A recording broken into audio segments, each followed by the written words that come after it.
20 St. Kitts and Nevis junior athletes returned to a special welcome at the RLB International Airport Tuesday afternoon after cupping medals in 4 events at the just concluded Carifta Games in the Bahamas.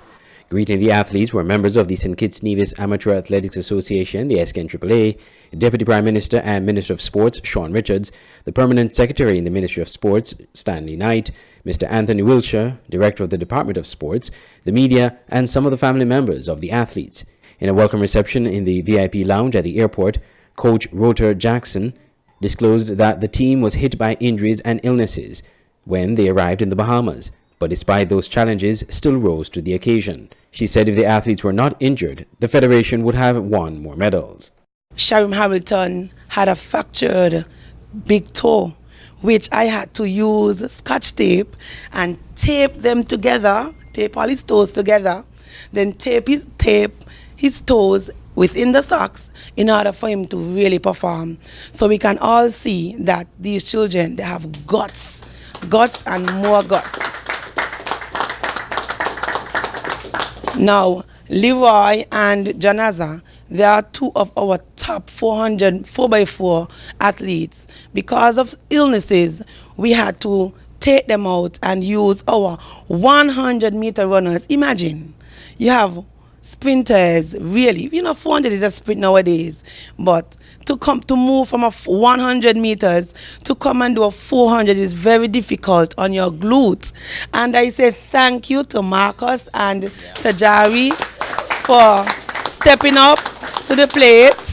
The star of the moment was gold medalist Trishani Warner, who shocked the championships to claim gold in the girls' under-17 800 meters.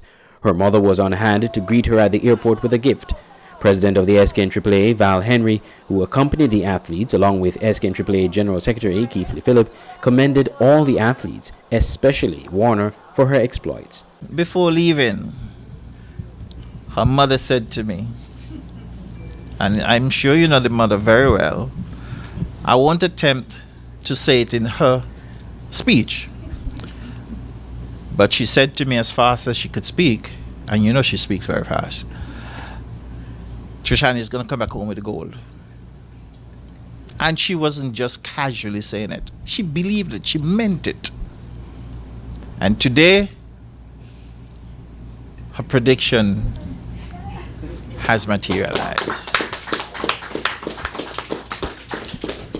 Mr. Henry showered praises on the entire contingent for pushing themselves despite the injury, all in the name of making St. Kitts and Nevis proud. But there's one other athlete, the others were ill, that I really truly want to say a grateful thank you to. And that is Timothy Keynes.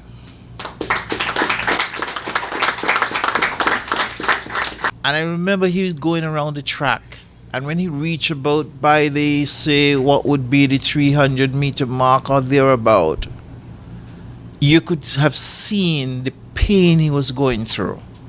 And instead of stopping, Timothy continued. He didn't care what placement there was, but he understood he was carrying the flag of St. Kitts and Nevis with him, and he wanted to end. St. Kitts and Nevis won gold in the 800 meters under-17 girls, a bronze medal in the under-20 girls 4x400 meters, in the boys under-17 4x400 meters, a bronze, and in the under-20 girls 400-meter hurdles, bronze. Andre Huey, SKN Newsline.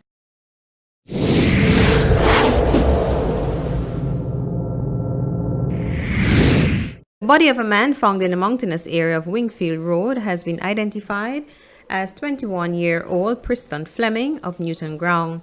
Fleming was reported missing to the police after he was last seen by a family member on February 27, 2018 at about 9 p.m. in the Old Road area. On April 1st, his partially decomposed body was found among the trees on the side of a steep cut. Forensic pathologist Dr. Valerie Alexandrov performed a postmortem examination on Fleming's body on Wednesday, April 4th. Dr. Alexandrov concluded that Fleming died as a result of homicidal ligature strangulation. Police investigations into the matter are ongoing. Persons with information regarding this incident are asked to contact the Violent Crime Unit by dialing 467-1887 or 467-1888 or 662-3462. This news comes just days after the body of Marlon James was found with bullet wounds in the Hamilton area on Nevis, confirming the Federation's 8th homicide of the year. Fleming's death is the 9th homicide in the Federation recorded for the year. The pathologist found the cause of death of Marlon James was due to multiple gunshot wounds to the body and thermal burns to 90% of the body. In other police news, an armed robbery at Moy's Discotheque on Craddock Road was reported to the Charlestown Police Station on April 2nd. Inquiries so far have revealed that at about 10:45 p.m. on March 2nd, a lone gunman entered the establishment. There were several patrons present, and the gunman proceeded to push one of them to the floor and robbed another of a handbag before making his escape. No injuries were sustained by anyone. Police investigations into the matter are continuing. I am Michelle Rodriguez for SKN Newsline.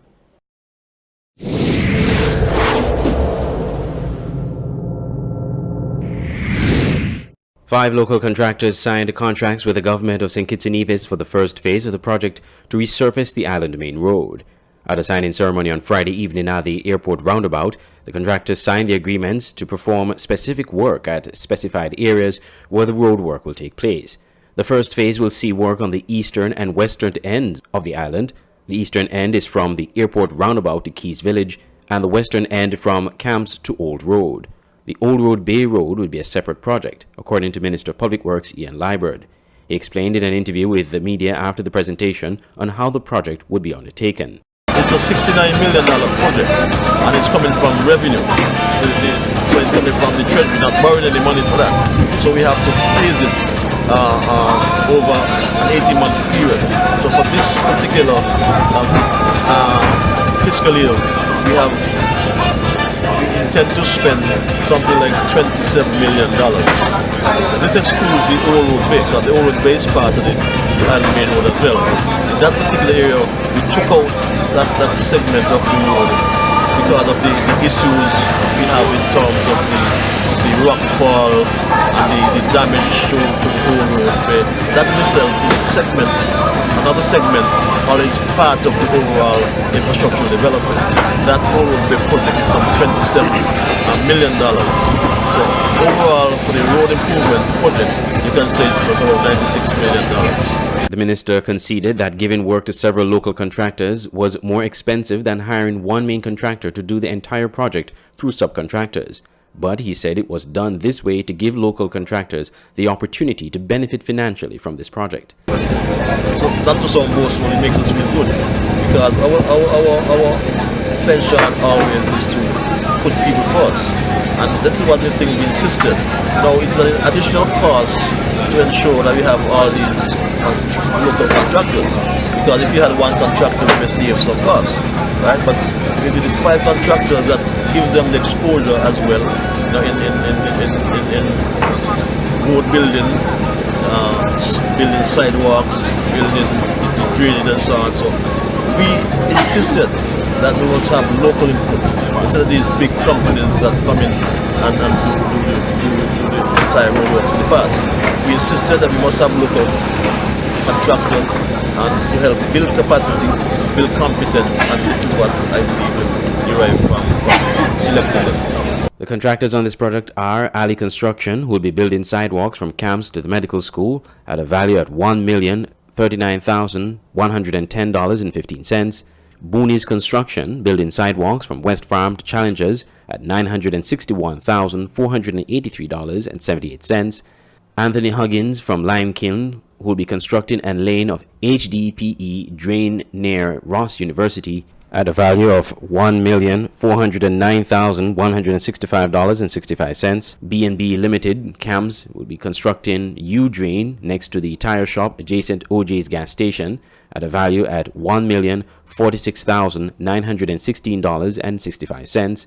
And Mark O'Loughlin from Keon, constructing drainage at the eastern end of the island, Keys and Canada, at a value at $1,558,892. The Public Works Department said the contractors were chosen to work in the communities where they are from, and they were selected after they tendered public bids. Meanwhile, Prime Minister Dr. Timothy Harris highlighted the importance of a proper road network on the island in the country's socio-economic development. We buying the money because the economy is working well and we manage the resource of our country very well.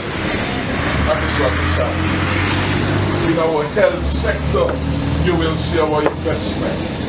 I'm advancing the point made by the minister that all we have been doing is about people. All we have been doing is about people, improving the quality of life, not for some but for all. Bartley was right. When this road is done, and we have the best road network in the entire Caribbean, that benefits all of us. Minister Liburd said after the 18-month period, the other phase will commence, which will involve the rest of the island main road covering the other communities. Roadworks are expected to begin as early as next week. Andre Huey, SKN Newsline.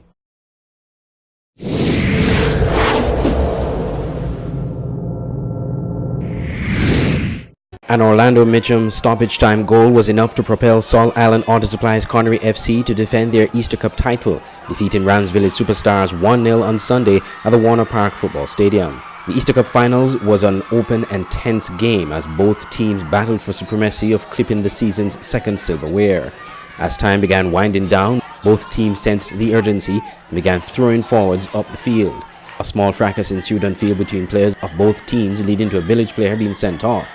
Raheem Francis was given his marching orders in the 70th minute, while Glenroy Samuel of Connery was issued with a yellow card. That did not stop Village from trying to hit Connery on the break, playing their usual counter-attacking football. But the breakthrough finally came after Mitchum was found unmarked in the 18-yard box, and he made no mistake in slotting home the goal. An elated Alexis Morris, coach of Connery, said the win was indicative of the hard work and impressive playing from his team, even against Village in previous encounters. But we, Connery Football Club, came out with a purpose this evening, and our thing is that they were having the best of us during this season, for this season and last season. But we know that in moments like these are the moments that come. And we were just waiting for one moment to come towards us, and it slipped to us.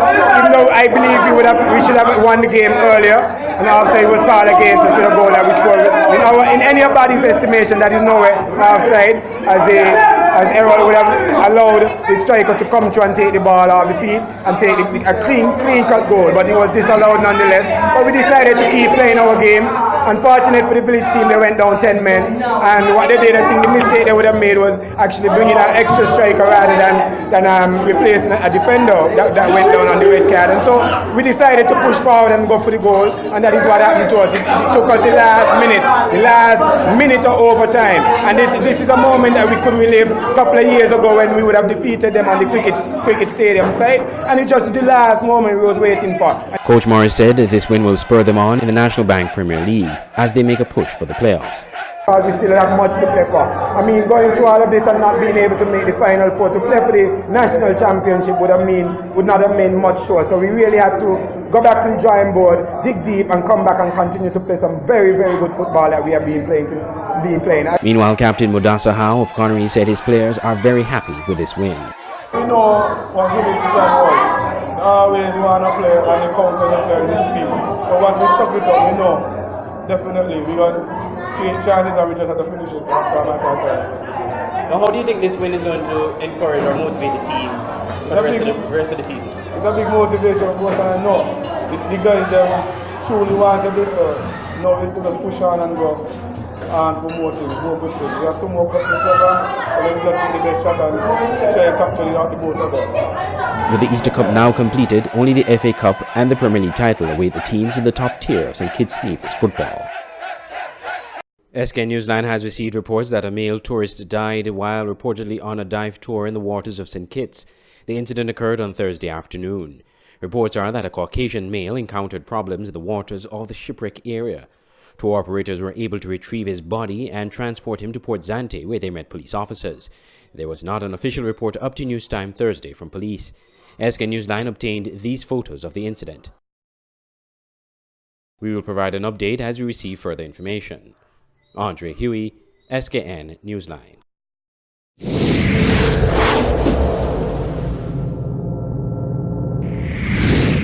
The U.S. State Department has made an unflattering assessment of St. Kitts and Nevis as it relates to money laundering and drug trafficking. In its latest 2018 International Narcotics Control Strategy Report, which was published in March, the State Department said SKN remains susceptible to corruption and money laundering because of the volume of narcotics trafficking around the islands. The department added that the growth of its offshore banking sector, coupled with its unusually strong bank secrecy laws, also remains problematic. The report continued that the financial oversight in Nevis remains problematic due to SKN allowing the creation of anonymous accounts, strong bank secrecy laws, and overall lack of transparency of beneficial ownership of legal entities. Nevis is a desirable location for criminals to conceal proceeds, the report said, because of the ambiguous regulatory framework regarding customer due diligence. But the government, in a statement issued on Monday, said the reports made, quote, grossly misleading, erroneous, and offensive statements, end of quote. The government labeled as false the claims relating to banking and money laundering, saying that the government, and I quote, continues to operate in a transparent manner and has in all its interactions with the United States Department cooperated in providing all relevant information, end of quote. The government said the report's mention of anonymous accounts, unusually strong bank secrecy laws, and overall lack of transparency of beneficial ownership of legal entities in the Federation is erroneous. In response, the government pointed to Section 69 of the Financial Services Implementation of Industry Standards Regulations 2011, which prohibits anonymously operated accounts and requires regulated businesses to conduct due diligence as well as record their findings in writing and keep such findings available. The Financial Services Regulatory Commission, which is responsible for the monitoring of the sole international bank for anti-money laundering and combating the financing of terrorism purposes, has conducted comprehensive on-site examinations to ensure compliance with the AML and CFT legislation. The Nevis International Banking Ordinance, Nevis International Banking Regulations, FATF recommendations, and the Basel Core principles according to the government.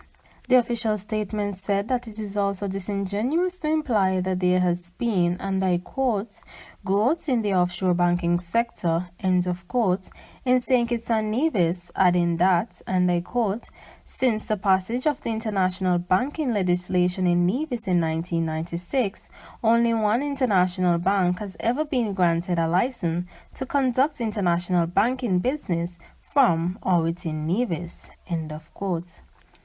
The government said it continues to work assiduously to demonstrate that it is, and I quote, committed to abiding by the same exacting standards that the United States of America and other long-standing allies adhere to as responsible members of the international community, end of quote. The opposition had slammed the government on the weekend for not making a statement on the matter, even though the report was published last month. Last year, the U.S. State Department had also issued a damning report of St. Kitts and Nevis and other islands in the Caribbean. I am Chantel Rochester for SKN Newsline. At Nagico, the things that matter to you matter to us. Like your boat when you're at sea and you get away from everything. Your home and the security of your daughter's things. And the car that you've had for too long. But after all these years, you just can't let go. At Nagico, we're about much more than just insurance. We're about the big things and the small things that mean everything. Ladies, want the finest in hair care services? Then come to Diva Hair in Pond Extension, Basse-Terre. We do nails, relaxers, weaves, haircuts, customs wig, color, hair treatment, lashes, and so much more. Our salon is clean and comfortable even while you wait. We take appointments only. Opened on Mondays and Tuesdays at 10 a.m. with the last appointment at 5 p.m. Thursdays and Fridays at 9 a.m. to 6 p.m. and and Saturdays at 6 a.m. to 3 p.m. To make appointments, visit our Facebook page, Diva Hair. Call us at 660-4884. Diva Hair in Ponce Extension for the beauty in you. The Cable, we provide much more than just the fastest and most reliable internet service. We fill the homes of all our customers with joy and laughter. Our services connect friends and keep families together. With the most extensive fiber optic network, we ensure that you can enjoy the things you love with the people you love. Whether it's catching up with family or old friends, or simply just enjoying your favorite TV shows, people choose the Cable because quality shows. On the road to good health, you must visit Nature's Discount Nutrition Center on 4th Street. Nature's Discount is your first stop for all natural supplements to maintain the health of the entire family. Natural alternative medicines to heal your ailments. Natural weight management supplies to ensure you look good. Nature's Discount Nutrition Center also carries all of your sports nutrition supplies, cleansing and digestion products, natural health and beauty products, oils, organic and gluten-free foods, energy and endurance, and sexual well-being supplements. Nature's Discount Nutrition Center on 4th Street is open 9 a.m. to 6:30 p.m. Monday through Fridays and evenings 6:30 to 8:30 on Saturdays. Nature's Discount Nutrition Center, your get healthy, feel wealthy people.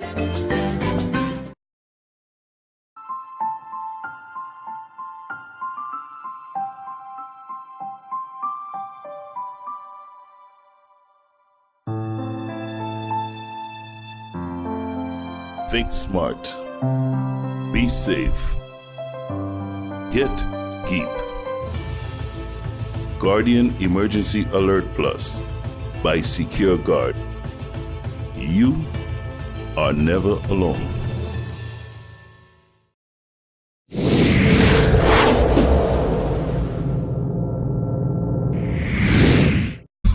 Caribbean leaders have commended British Prime Minister Theresa May for apologizing for the Windrush saga and for committing to bring redress to those affected. Children of Windrush immigrants, Caribbean nationals who before 1978 migrated to the UK in search for a better life, were suddenly, over recent weeks, being deported to the countries of their birth. Many of them have never been to the Caribbean, and despite spending years in Britain building their lives, their livelihoods and family, they are now left with nothing to show for it. How much we value the contribution that has been made by Commonwealth citizens who've made their life here in the UK to the United Kingdom. I particularly want to acknowledge that as we come together and celebrate the Commonwealth and the ties between us and the connections between us at Chobham. And particularly the Windrush generation helped to build the country that we are today. And I want to dispel any impression that my government is in some sense clamping down on Commonwealth citizens, particularly those in the Caribbean who built a life here. I take this issue very seriously. The Home Secretary apologised to the House of Commons yesterday for any anxiety caused, and I want to apologise to you today. The St. Kitts and Nevis Prime Minister, Dr. Timothy Harris, who is in the UK, where the leaders of the Commonwealth countries are meeting, commended the British Prime Minister for her apology and commitment to fix the problem. It is regrettable that the circumstance which we now find ourselves was allowed to get to this far. But nonetheless, we want to consecrate the future, and we hope that these troubling issues that are impacting the migrant population would not surface again. To give a perspective on this matter, here is a little background to Windrush. 2018 marks 70 years since HMT Empire Windrush docked in the Essex town of Tilbury, carrying 492 Caribbean passengers. Encouraged by a newspaper advertisement offering cheap transport, hundreds of Jamaicans made the trip to the country they had fought for in the Second World War in the hope of finding work.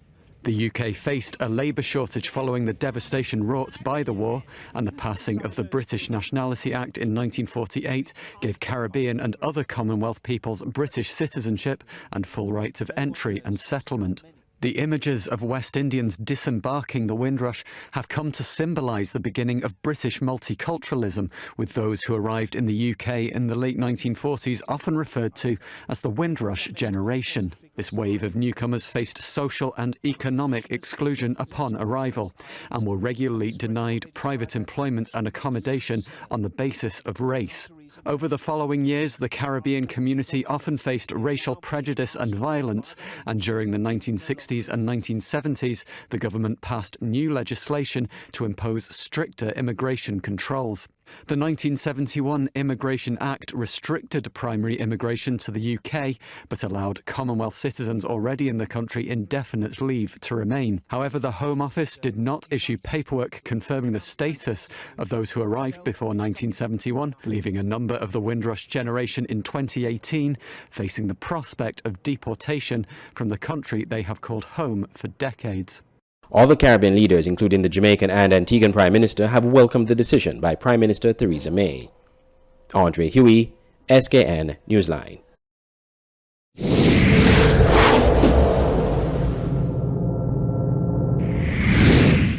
Private security has now been deployed to guard the Joseph N. France General Hospital, almost 1 year after the shooting death of Darnell Bushman Govaya in June 2017. I think one of the reasons it took quite a bit of time to get the security measures in place at the hospital, or the new measures in place, surrounds the fact that I was also asked to do a survey of the institution, which I did and compared with the original survey. And there are a number of new areas which I felt needed to be addressed. I recommended appropriate training for the company that was awarded the contract, and we ensured that training was completed before they were put in place. Right? I think they have been in place for about a month now or so. I'm not quite certain. I can't quite remember. But I also took another measure, which is before they started their duties, the Friday before they started their duties, I went there and addressed them myself and spoke to them about the importance of the proper conduct of their duties. Right? And I said that to you, but that's because that is not something that I would normally do where security guard companies and their contractor arrangements are concerned. But because of the importance I placed on it from the perspective of security, national security concern. In recent years, the Federation has had a spate of gun violence, which has spilled into the Joseph N. France General Hospital. These incidences has shocked the nation and traumatized employees at the hospital. There has been much talk by both the previous administration and the current administration to address and implement more stringent security presence at the hospital. Reporting for SKN Newsline, I am Michelle Rodriguez. Come on down to Kingdom Hair on Church Street, Bastille for all your hair accessories and supplies. At Kingdom Hair, you get the best in braids, weaves, wigs, accessories, barber supplies, manicure and pedicure supplies, and cosmetics. We take it to another level with electrical items, hair products, and salon furniture. Our customer service is second to none and is seen from the very moment you enter our store. All at Kingdom Hair in the Charles Wilkin Building on Church Street, Bastille. Telephone number 466-8727. Kingdom Hair, your beauty supply store. The court hearing in the eligibility of Dr. Douglas as a Member of Parliament continued on Friday. The legal team representing Dr. Douglas has filed for the admission of an expert witness on the matter to prove that Dr. Douglas has not made himself ineligible to remain a Member of Parliament by virtue of possessing a diplomatic passport from the Commonwealth of Dominica. His legal team has also been asked by the court to provide the number of countries and the number of times he has travelled on this diplomatic passport, which his legal counsel, Sylvester Anthony, said they are prepared to do. In an interview on Friday after the hearing, attorney Sylvester Anthony disclosed the results of Friday's court session. A couple of things, first of all, is that you might recall that the purpose of today's hearing was to argue the application, any applications that had been filed since the last time we met. One of these would have been an application for an expert witness. The other was to have been an application filed by the Attorney General seeking to compel Dr. Douglas to produce the Dominican diplomatic passport. As it turned out, the Attorney General did not file an application for an expert witness. Instead, they sought and we agreed to get the court to determine whether an expert witness, the evidence of an expert witness, was admissible in this matter. Our position is it is admissible, and that seemed to have been their position as well, because they sought at the last sitting of the court to get the matter adjourned to allow them to file such an application. In any event, the court has set the 30th of May as the date for hearing that application, and we are to file our submissions by the 11th of May. On Friday morning, some information circulated via social media, namely WhatsApp and Facebook, indicating that Dr. Douglas was required to present his passport to the judge for inspection. This information was also published by Times Caribbean, but with no named author. Mr. Anthony refutes this claim, noting that the matter was withdrawn by the claimants. We agreed to provide him in writing with the number of countries to which Dr. Douglas traveled using the diplomatic passport and the number of occasions on which he did so. Let me be clear. The information we are providing is the number of countries in which he used his Dominican diplomatic passport and the number of occasions. In a government-issued press release on Friday, Attorney General Vincent Byron Jr. said that his legal team is quite happy with the outcome because now, quote, we all get to know where Dr. Douglas has traveled to and when he would have traveled using a Dominican diplomatic passport, end quote. He added that the hearing that was set some time ago allowed for the parties to present to His Lordship, Justice Ward QC, a consent order. He said, quote, our chambers had made an application for the disclosure to the court for Dr. Douglas to present his Dominican diplomatic passport for inspection, and we have had difficulty in obtaining that. His lawyers initially filed submissions to contest our requests. This, of course, was following our own agreement to present for their inspection disclosure of the immigration forms that Dr. Douglas had been using over the last couple of years, and so we consented to that without him having to make a formal application to the court. But we in turn had requested for Dr. Douglas to show us his Dominican diplomatic passport that he had indicated that he had obtained, end quote. Meanwhile, attorney Sylvester Anthony believes the happenings in court Friday is evidence that the government side is seeking to use this matter as a political tool to win approval in the court of public opinion. And when one looks at the conduct of the claimants in this matter, the attempt here to win this case in public through public opinion perhaps is an indication that there is no legal merit to the case. The parties will show up to court on May 28th to address where the defendant will present an expert witness in this case. The Attorney General of St. Kitts and Nevis, acting on advice of learned senior counsel Douglas Mendez of Trinidad and Tobago, is asking the High Court to declare that Dr. Douglas has vacated his seat in the National Assembly by holding a diplomatic passport of the Commonwealth of Dominica. The constitutional motion also seeks an injunction to restrain Dr. Douglas from taking part in the proceedings of the National Assembly. Section 28 of the Constitution of St. Christopher and Nevis and Section 6 of the National Assembly's Act both provide that a person shall not be qualified to be elected or appointed as a member if he is, by virtue of his own act, under any acknowledgement of allegiance, obedience, or adherence to a foreign power or state. The parliamentary disqualification case had its first hearing in the High Court on February 26th before resident High Court Judge His Lordship Justice Trevor Ward QC. Andre Huey, SKN Newsline.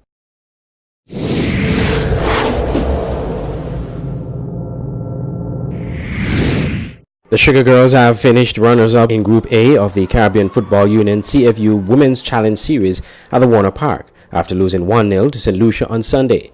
Sasha Prosper scored the lone goal in the 27th minute for St. Lucia. St. Kitts and Nevis did get a goal but was ruled offside. Coach of the St. Kitts Nevis team, Earl Jones, lauded the team for their effort despite the loss.